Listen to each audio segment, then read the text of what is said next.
Hello and welcome back. So in this episode, let's talk about entities and emojis. So these entities are special characters in HTML. For example, you have these brackets here. The moment you put a bracket here and some text, it will regard this as a tag. Now, for example, if I want to show the script tag, or let's say I'm typing, for example, I say I want to give information about tags. So I'm going to say something like this is a break tag. Okay, and then I try to show the break tag like this. So say this is a break tag, right? Now we all know the break tag isn't visible. So if I go back to my browser and like this is the problem that I get. So I'm saying this is a break tag, but I can't see the actual break tag. Even though I have typed it here, it's because we all know that the break tag actually, what's this? The break tag is a special thing in here. So the computer will think that you are trying to actually put a break tag here, which is not right. So how do we fix this problem so that I can actually see this showing up on my page? So in this situation, you can have all kinds of tags that you want to see. Let's say this is a break tag, or this is a script tag, for example. And this is a script tag like this. And if I refresh, you see that now things get even worse, because now it starts thinking this is all JavaScript down here and everything just disappears. So this is not cool at all. So what we can do in order to fix this problem is to use the special characters for entities. So instead of having to put these brackets like this because they mean something, we're going to encode them into something else. So how do we do that? Now, before I can explain that, let me explain a little bit of the history of things here. So at the top of the page, if you notice, we write something like character set UTF-8. So what this actually means is Unicode. This stands for Unicode. Unicode is just a type of encoding of characters. So I think this is format, this is transformation or something, but this is definitely Unicode. The 8 stands for 8-bit. So there's UTF-8 and UTF-16 as far as I know. So this means 8-bit, but this is not important though, the naming here. What is important is to understand what it is. So some time back when computers were starting, there was a standard, because people have to create standards. That way, whoever is creating a computer knows exactly what to do on how to represent characters. For example, letter A. How does a computer know that you've typed letter A like this? Because computers, remember, do not store letters. They always store zeros and ones like this. It's just binary. This is all they know, like this. So how exactly does it know that you've typed letter A in this situation? So what happens is that when you type the letter A on your keyboard, it's converted to, the keyboard doesn't actually send a letter to your computer, it sends a number. In this case, letter A is 65, capital letter A. I think, if I'm not mistaken, it should be 65. So some keys like the enter key, maybe 12, I think it's 12 or something like that. So this number 65 now can be converted to binary, because then it can be an 8-bit number, maybe 4-bit here, or something, maybe 8-bit. Oh, it can be 0101, something like this, and then another 0. Sorry, why am I typing other numbers? So this will represent the 6, this other one will represent the 5, and then the number is stored like this in the computer, right? I think it's usually 4-bit, if I'm not mistaken, it's like this. So then, because 4-bit can represent up to number 16, so this is valid, it's enough. So if you put 2 like this, you can represent two numbers like that. So this is converted to this number, and then this is converted to something like this. This is not the correct binary versions of these, of course. I think I think this is 6 though. Let's oh, I'm getting carried away, sorry.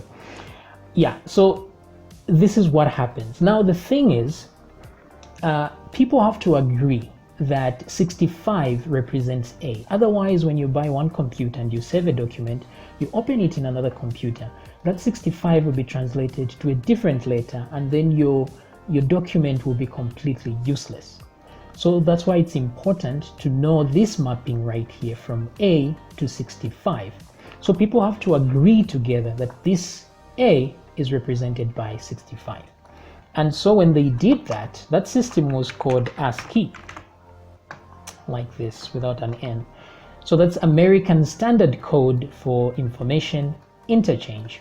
So this is how people used to know what to do in computer language, how to read documents, how each computer knew exactly what letters were in a specific document. But the problem with ASCII is that it was limited. It only had 128 characters. So once you reach number 128, that was all the characters you could represent. You couldn't go to 129 because it wouldn't know what that is. So they had represented numbers from 0 to 9 and A, small letter A to Z, capital A to capital Z, and then a few symbols like hash, dollar, percent, etc., etc. So these were all covered within 128 because they are less than that. So this was okay for a while, but then it became a problem. For example, when Chinese language was introduced and other languages were introduced, we also have emojis, we have symbols, other symbols, plenty of symbols, plenty of emojis, plenty of Chinese characters as well. So now a new standard was required in order to cater for that. Now a few others were brought in the middle, like ANSI from Windows, and there was another one, ISO 88591, and etc., etc. But the one that really got everyone talking was Unicode, which is Unicode 8 in this case, which is UTF-8, because this has a lot of characters in it. Every single character you can ever think of will be represented in UTF-8, or the Chinese alphabet, or any language, any emoji, any character, everything is covered within UTF-8, and this is why all browsers are recommended to use the UTF-8 character set so they can represent any possible characters that we know of right now. All right, so how then do we use this UTF-8?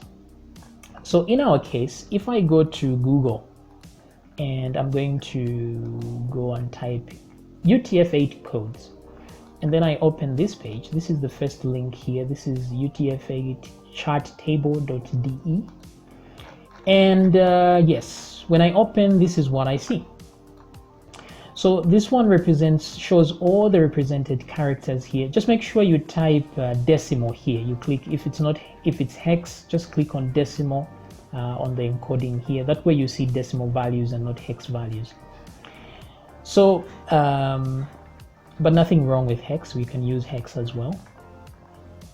So if you look at this, it says number 33 is an exclamation mark, 32 is space, and these others are control characters, like 12 is probably enter key or something. But these others are visible characters, because some characters are not visible, like the return key, the enter, shift, those are not visible. These fall under these, I think, somewhere there. But in this case, we have like the exclamation mark. So if I want to display this percent sign, I know it's number 37. So all I need to do, if I come back here, is before this part right here, I can do something like and hash 32, like this. So this will know that I'm trying to represent a Unicode character, and it will look for it and display it. So if I now do this, refresh, okay, it's 33 actually, not 32. 32 is space, 33 should be the exclamation mark. And there we go. So you see there's an exclamation point there, which is number 33, which is exactly the thing here, 33. The one I was looking for is 37 actually. So let me type 37, which is the percent sign. and you will see there is the percent sign. So we found a way to actually solve our problem now, because if you look closely down here, we do have this angle bracket and this one, less than and greater than. So this is 60 and 62. So we can use these guys. I'll cut this and put this one here and put 60, and here I will put 62, like so. So as you can see now, it doesn't break my code because it doesn't look like a script tag anymore, but the browser will know that this up to here and that up to there is a greater than and less than symbol. So as a result, if I refresh the page, it's going to show up as this is a script tag, and I can see the script tag there, which can work also for the break tag like before, like this. And if I do this, this is a break tag. Well, if we change this to break, then we have that. So this is a very cool way to avoid this problem of using special characters. Now, it just doesn't end there. You can actually represent a lot of characters, because as you can see here, any character, all these characters are here, including Chinese symbols. It just doesn't go far enough here. If you go deep enough, you will get to emojis, you will get to, let me show you here. If I do and hash and then I do 128, 513, this is an emoji. So you can see how far the numbers go. So 128,513. So these huge numbers. And if I refresh, now you see that I have an emoji here, which is cool. If I put 514, that's the next emoji in line. Refresh, and there we go. So Chinese symbols are covered here as well. If I do let's see here, 115 and then 600, something like this. Let's see here. If oh, that's way too far, I guess. Let me remove one of these ones. Let's see where we get. Yeah, look at that. We have a Chinese character there, which is awesome. So this is the range in which Chinese characters are. So if I just change a few numbers, you will see I get a different symbol there, which is awesome. So the thing is, how do you know what emoji or what symbol is represented by what number? Well, you can always just Google. For example, if I type emoji codes here, there's this website, full emojis list. If I click on it, this is what I get. So there's emojis here everywhere. So it has the code here, which you can use. So let's look for an emoji like this one. So let me copy the code here and let's paste it down here. So I'm going to paste it here like that. So you can see the U stands for Unicode plus whatever. And this is F is 15, as I have already explained. So let's refresh. And you see we don't get the emoji here. Why? That's because HTML doesn't recognize this as anything. You have to replace the U plus with and hash like that, but even that won't do it. You have to put an X, because this is a hex value. Remember last time, let me refresh, and there you see that emoji there. But let's go to the emoji at the beginning, this one right here. So this one is like this, 1F600, right? So if I come back here and refresh, you see that's the emoji there. However, this same emoji can be represented with 128, 513, like that. So we're going to see two of the same emoji here. That's kind of similar, but you get the idea. So the difference is that this one is binary, because it only goes 1 up to 9, 0 up to 9. And then once we reach 9, we go back to 0. But this one has letters in it. So this makes it a hex value. And for it to know that this is a hex value and this is a binary, you have to put that X there on the hex, just to tell it that this is a hex value. It's got letters in there.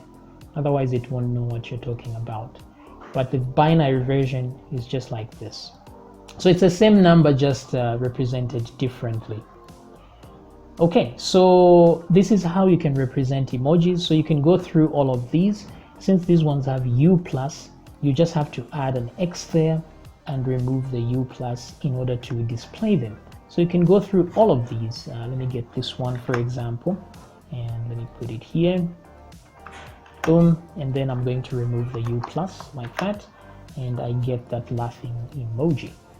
There we go. All right, so I hope this is clear on how useful this is, and hopefully you understand why we have UTF-8 there and why we needed it, because it can represent more characters than the original ASCII standard that we were using a long time ago. All right, so I will see you in the next video where we continue to learn more.